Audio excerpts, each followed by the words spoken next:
یمنی افواج کے ترجمان بریگیڈیئر جنرل یحییٰ سری نے کہا کہ مقامی طور پر تیار کردہ 14 ڈرونز کی مدد سے سعودی عرب کے 14 مقامات کو کامیابی کے ساتھ نشانہ بنایا گیا۔ ان کا کہنا تھا کہ ڈرونز نے دارالخلافہ ریاض کے قریب شاہ خالد ایئر بیس کو نشانہ بنایا۔ جدہ میں واقع شاہ عبداللہ انٹرنیشنل ایئرپورٹ پر ملٹری ٹارگٹس کو نشانہ بنایا گیا اور جدہ میں ہی واقع سعودی عرب کی سب سے بڑی آئل ریفائنری آرامکو کو نشانہ بنایا گیا۔ ڈرون اسٹرائکس میں سمد 2، سمد 3 اور اسٹرائکر 2 کے ڈرونز شامل تھے، جنہوں نے ریاض، جدہ، ابہا، جیزان اور نجران کے علاقوں میں متعدد ٹارگٹس کو نشانہ بنایا۔ جنرل یحییٰ سری کا کہنا تھا کہ یمنی مزاحمتی فورسز سعودی اور اماراتی دشمن کے خلاف یمن کے دفاع کے لیے بھرپور کارروائی کی صلاحیت رکھتی ہیں۔ ان کا مزید کہنا تھا کہ مزاحمتی افواج اس وقت تک مزاحمت کریں گی جب تک جارحیت ختم نہ ہو جائے اور محاصرہ اٹھا نہ لیا جائے۔ یاد رہے کہ مظلوم یمنیوں کی مزاحمت اور استقامت سے آج دولت کے گھمنڈ میں مست سعودی اور اماراتی شاہوں کی ناک خاک میں رگڑی گئی ہے۔ بدترین قحط سالی کا شکار یمنی بہترین مزاحمت دکھا کر سعودی عرب کی ریڑھ کی ہڈی آرامکو اور ہوائی اڈوں پر خود ساختہ ڈرون سے حملے کرتے ہیں اور امریکہ کے جدید ترین ڈرونز کو مار گراتے ہیں، مگر ان وقت کے ابابیلوں کو گرانے کی ہمت ابراہا کے لشکر میں موجود نہیں۔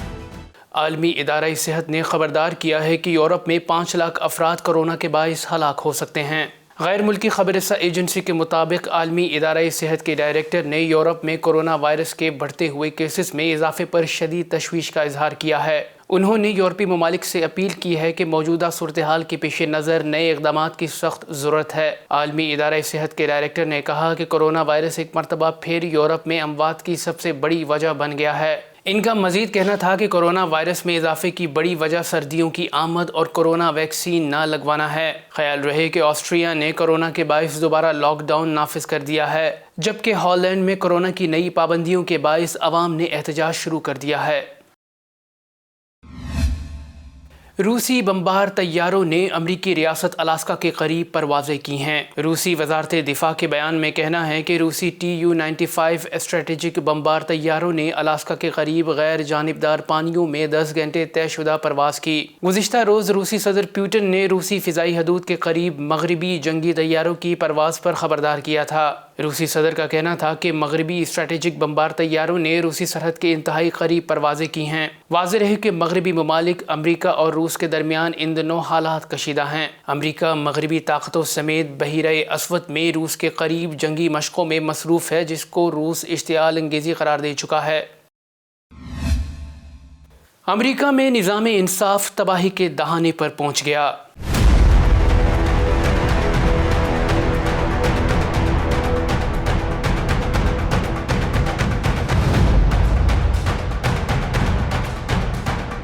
امریکہ میں 2 سیاہ فام شہریوں کو قتل کرنے والا سفید فام شہری کی بریت کے خلاف مظاہروں کا سلسلہ شروع ہو گیا ہے۔ گزشتہ روز امریکی عدالت نے کائل ریٹن ہاؤس نامی سفید فام قاتل کو شک کا فائدہ دے کر بری کر دیا تھا، جس کے بعد سے سیاہ فام کمیونٹی سراپا احتجاج ہے۔ نیو یارک سے کیلیفورنیا تک سیاہ فام امریکیوں نے امریکی عدالت کے متنازع فیصلے کے خلاف احتجاج شروع کر دیا ہے۔ مظاہرین نے ہاتھوں میں بینرز اور پلے کارڈز اٹھا رکھے تھے جن پر حکومت کے خلاف نعرے درج تھے۔ مظاہرے کے شرکا کا کہنا تھا کہ یہ فیصلہ نام نہاد امریکی نظام انصاف کے منہ پر زوردار تماچا ہے۔ بعض مظاہرین کا کہنا تھا کہ امریکہ کا سارا نظام مجرم ہے، جس نے ایک قاتل کو جیل بھیجنے کے بجائے آزاد کر دیا۔ امریکی رکن کانگریس میگن ہنٹ کا کہنا تھا کہ ایسا لگتا ہے کہ امریکی نظام انصاف سفید فام لوگوں کے لیے کام کر رہا ہے۔ دوسری جانب عوام کو تحفظ فراہم کرنے کے بجائے پولیس نے مظاہرین پر فائرنگ کی اور ربڑ کی گولیاں برسائیں، جس کے نتیجے میں متعدد افراد زخمی ہو گئے۔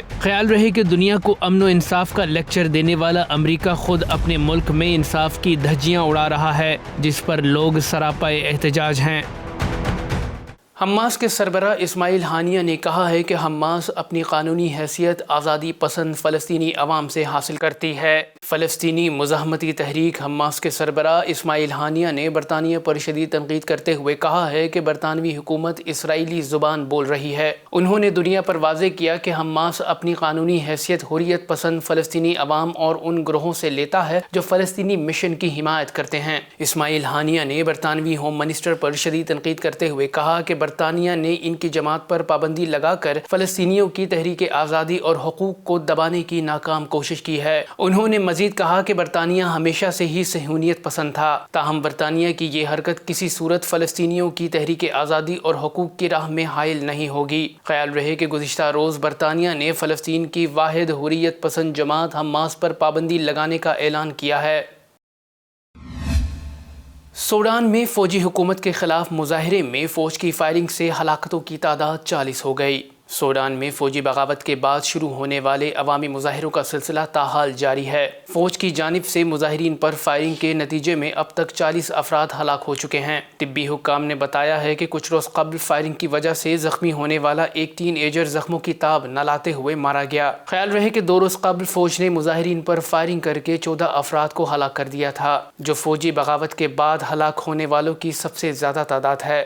گزشتہ ماہ 25 اکتوبر کو فوج نے سوڈانی سول حکومت کا تختہ الٹ دیا تھا، جس کے بعد لوگ افریقی ملک کے عوام ملک میں سول حکومت کے لیے سراپائے احتجاج بنے ہوئے ہیں۔ اب تک کے لیے اتنا ہی۔ مزید خبروں کے لیے دیکھتے رہیے بے ست نیوز نیٹ ورک۔ اپنا خیال رکھیے گا۔ اللہ حافظ۔